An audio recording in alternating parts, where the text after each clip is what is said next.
Right, day 17 of the P Diddy trial. So it started off yesterday morning with the prosecution coming in asking, did Cassie see her being thrown over the balcony or dangled over the balcony? She said she could hear Cassie, but she can't confirm if she's seen her. There's also text messages where they also asked Brianna, did she go back to State Cassie's again, which she did 2 weeks later. She also went to a Diddy concert after that. She went to a private club. They asked her, did she wear a neck brace to the private club? She said no, but she should have. They had receipts of text for 2016 as well. The defence came back and pulled holes in Rihanna's story. They actually said that when she said it happened, that it didn't happen because Diddy was in New York 25th of September and the 26th of September at the Trump International Hotel. Isn't that just a little bit off with all this going on? So the defence went hard with Brianna and they basically called her out for outright lying. She whispered basically, no, that's not the case, and she disagrees. And then they had their last dig by saying about the £10 million payout that she'd been looking for, that she was taking that as a chance to be a millionaire. So Diddy nearly got chucked out his own trial yesterday. He was making eye contact with the jurors. He was doing far too much. The judge noticed though. And he basically said that he would throw Sean Diddy Combs out his own trial if he had to.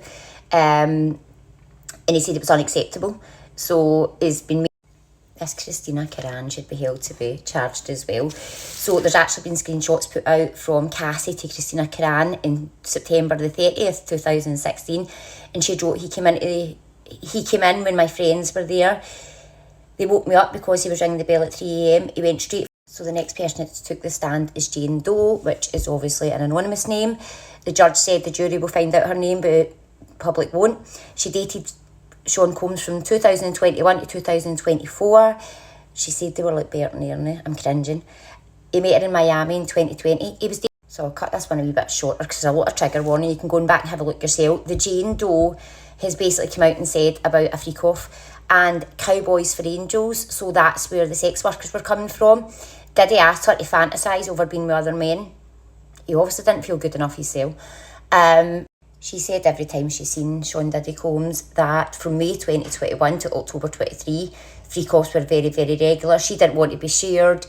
He was paying her rent, so every time she didn't do a freak-off or said she didn't want to do it, he said he wasn't paying her rent. She kind of put herself over a barrel there a little bit, but she also said she would always leave her hair straight, have her nails done, just in case, because it was so unpredictable that we could call it any time for a freak-off. She was getting between 5k, 10k and 25k a time. If she needed anything, he would pay her rent directly, and then in the end, he started giving her 10k a month.